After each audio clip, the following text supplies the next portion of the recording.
औज़ुबिल्लाहिमिनश्शैतानिर्रजीम बिस्मिल्लाहिर्रहमानिर्रहीम। आज हमने पढ़ना है बेटा हमारा हॉस्पिटल फार्मूलरी की जो बुक है pharmaceutics 3 second year pharmacy technician category B के an introduction to the hospital formulary. जो हॉस्पिटल की फार्मूलरी है उसका तारुफ देखना हमने। तो बेटा इसमें हम देखेंगे कि हॉस्पिटल के अंदर जो आपका बना होता है मेडिकल स्टोर टाइप एक सेटअप बना होता है उसको हॉस्पिटल फार्मूलरी कहेंगे, और वो कैसे मरीज़ों के लिए और आपके लिए फ़ायदेमंद हो सकती है।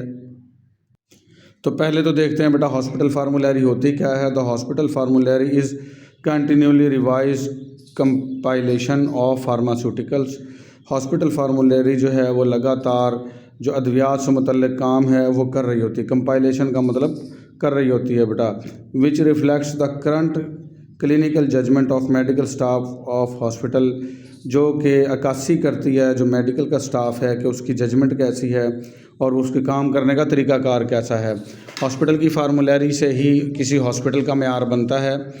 तो बेटा ये हॉस्पिटल की फार्मूलरी जो है वो हर वक्त काम में मसरूफ़ अमल रहती है, क्योंकि हॉस्पिटल वो जगह है जहाँ पे 24 घंटे इससे ज़्यादा मरीज़ जो है वो एडमिट रह सकता है। तो ऐसी जगह जहाँ मरीज़ को एडमिट करने की सहूलत हो उसको हॉस्पिटल कहते हैं बेटा। और जहाँ मरीज़ को एडमिशन करने की दाखिला करने की सहूलत ना हो उसे क्लिनिक कहते हैं। तो हॉस्पिटल के अंदर ज़ाहिर बात 24 घंटे मरीज़ मौजूद हैं, तो हॉस्पिटल फार्मूलरी हर वक्त काम कर रही है। एडवांटेजेस ऑफ फार्मूलरी के जो फ़ायदे हैं वो क्या हैं। थेराप्यूटिक्स एडवांटेजेस, इलाज के फ़वायद हैं। थेराप्यूटिक का लफ्ज़ जहाँ आ जाए इलाज, थेराप्यूटिक इलाज होता है बेटा फार्माकोथेरापी इलाज, ट्रीटमेंट इलाज, क्योर इलाज, केयर इलाज, ये इतने सारे अल्फाज इलाज के लिए आते हैं। तो इलाज के फ़ायदे हैं। इकनॉमिक एडवांटेजेस, आपके रुपए पैसे के फ़ायदे हैं। इकनॉमिक्स जहाँ लफ्ज़ आ जाए रुपए पैसे का इल्म, ठीक है, यानी आपके मुआशी फ़ायदे जिसको कहेंगे।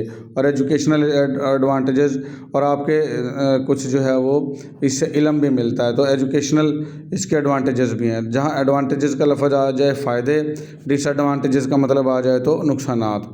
तो अब हमने इनको तीनों एडवांटेजेस इसके देखने हैं। तो पहला कौन सा था, थेराप्यूटिक्स एडवांटेजेस। तो इलाज के कैसे फ़वायद हासिल होते हैं। The formulary provides greatest benefit to patient and physician.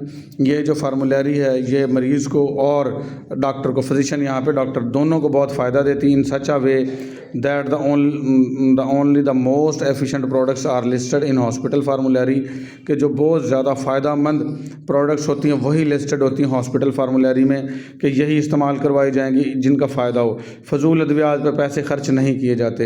And available in hospital, और हॉस्पिटल में वो मौजूद भी होती हैं। तो इसलिए इसके थेराप्यूटिक्स एडवांटेजेस हो गए, यानी कि जिस पे तहकीक हुई ये दवाई अच्छा काम करती है और ये सस्ती भी आती है तो वही मौजूद होगी, बाकी फजूल अद्वियात मौजूद नहीं होंगी।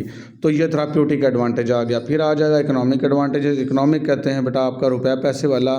Hospital formulary system provides most therapeutically effective drugs at most economical cost. तो हॉस्पिटल की फार्मूलरी जो है आपको मुहैया करती है, प्रोवाइड का मतलब क्या, मुहैया करना। मोस्ट थेराप्यूटिकली इफेक्टिव, जो इलाज के लिए बहुत ज़्यादा फ़ायदेमंद ड्रग्स अद्वियात होती हैं। एट मोस्ट इकनॉमिकल कास्ट, इंतहाई मुनासिब पैसों में। तो ये इससे हमारा जो है रुपए पैसे की भी बचत होती है, यानी कम पैसों में ज़्यादा बेहतर अद्वियात फराहम करना हॉस्पिटल फार्मूलरी का काम है। फिर आ जाएंगे बेटा एजुकेशनल एडवांटेजेस। एजुकेशनल एडवांटेजेस कहते हैं हम आपके तालीमी फ़वायद। Hospital formulary also contain some special information. हस्पताल की फार्मेसी में कुछ ख़ास किस्म की मालूमात दर्ज होती हैं। प्रेस्क्राइबिंग टिप्स, और दवात लिखने के कुछ टिप्स मौजूद होते हैं। Which are useful for medical staff, जो कि मेडिकल स्टाफ के लिए बहुत फ़ायदेमंद होते हैं। From educational point of view, तालीमी पॉइंट ऑफ व्यू से, कि वो सीख जाते हैं कि दवाइयाँ लिखनी कैसे हैं और ये स्पेशल इंफॉर्मेशन इनका मकसद क्या है, तो उनको उनके इल्म में भी इजाफा होता है। तो ये बेटा इसके एजुकेशनल फ़वायद हो गए। फिर आ जाएंगे डिसएडवांटेजेस ऑफ हॉस्पिटल फार्मूलरी। अच्छा, जहाँ पे भी बेटा मेडिकल में जो कुछ चीज़ें होंगी उसके मेरिट्स डीमेरिट्स देखे जाएंगे। मेरिट्स कहते हैं बेटा फ़वायद, डीमेरिट्स नुकसानात। इसी तरीके से एडवांटेजेस फ़वायद, डिसएडवांटेजेस नुकसानात, ठीक है। तो अब हमने उसके फ़ायदे तो देख लिए। 3 फ़ायदे थे उसके, कि हमारा फ़ायदा पहला कौन सा था, थेराप्यूटिक एडवांटेज था, दूसरा इकोनॉमिक एडवांटेज था, और तीसरा एजुकेशनल एडवांटेज, ये फ़ायदे थे। अब नुकसानात क्या हैं इसके? हॉस्पिटल फार्मूलेरी के हर चीज़ के कुछ ना कुछ नुकसानात भी होते हैं बेटा। This system deprives the physician to prescribing and obtain the brand of his choice.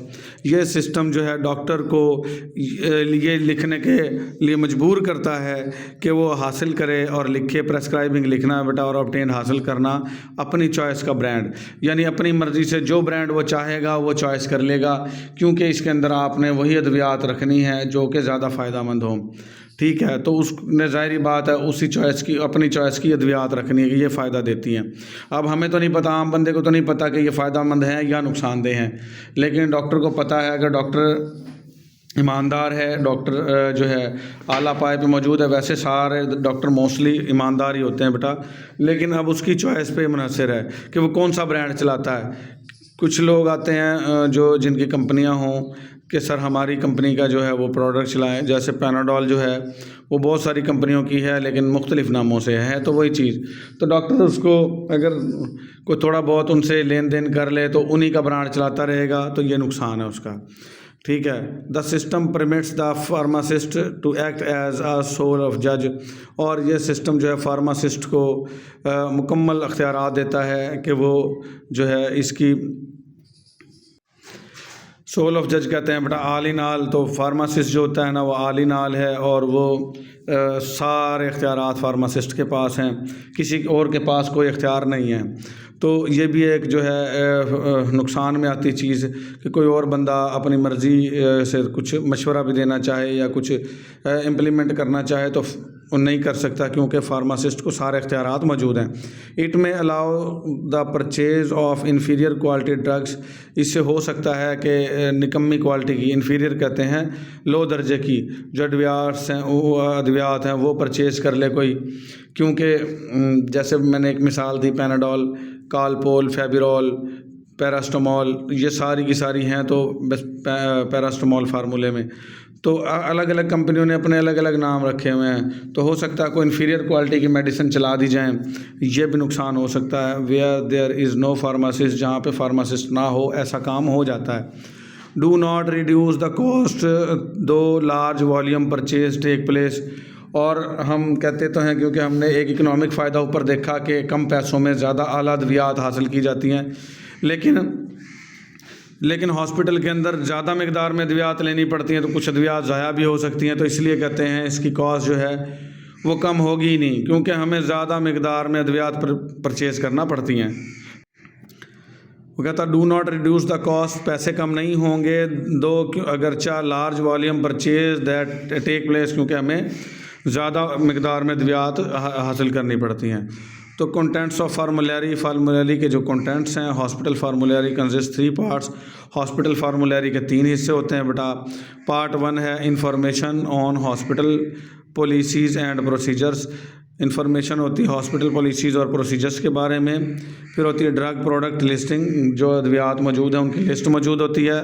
Part 3 होता है स्पेशल इंफॉर्मेशन होती है, एग्जांपल के तौर पर न्यूट्रिशन प्रोडक्ट्स के खुराक वाली जो प्रोडक्ट्स हैं वो कौन से हैं। कुछ मरीज़ ऐसे होते हैं बेटा जो बेहोश होते हैं और वो खाना नहीं खा सकते, तो उनको CVP लाइन के ज़रिए या उसको NG के ज़रिए कुछ ऐसी अद्वियात टाइप ही होती हैं लेकिन वो खुराक की ज़रूरियात पूरा करती हैं, तो उनको क्या कहेंगे, न्यूट्रिशन प्रोडक्ट्स हो गई। और हॉस्पिटल एब्रीविएशंस, और कुछ हॉस्पिटल के एब्रीविएशंस हो गए जैसा कि ICU हो गया बेटा, ICU एब्रीविएशन है, इसका जो असल लफ्ज़ है इंटेंसिव केयर यूनिट, तो जो शॉर्ट में बोली जाएगी तो उसको क्या कहेंगे हम, एब्रीविएशन। इसी तरीके से ECG इलेक्ट्रोकार्डियोग्राम होता है लफ्ज़ पूरा, तो उसको हम शॉर्ट में क्या कहेंगे, ECG।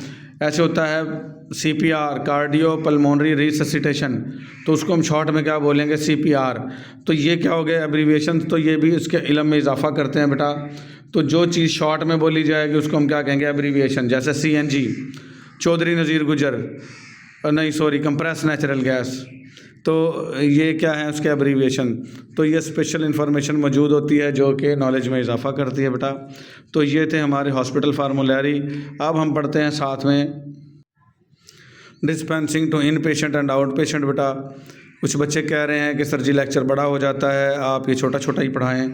जिस बच्चे ने बेटा ज़्यादा सुनने हों तो वो अगला लेक्चर सुन लिया करे, तो आज हम इसको क्लोज़ करते हैं। अगले लेक्चर में dispensing to in patient and out patient अगले लेक्चर में पढ़ेंगे। आज के लिए इतना ही। अल्लाह हाफिज़।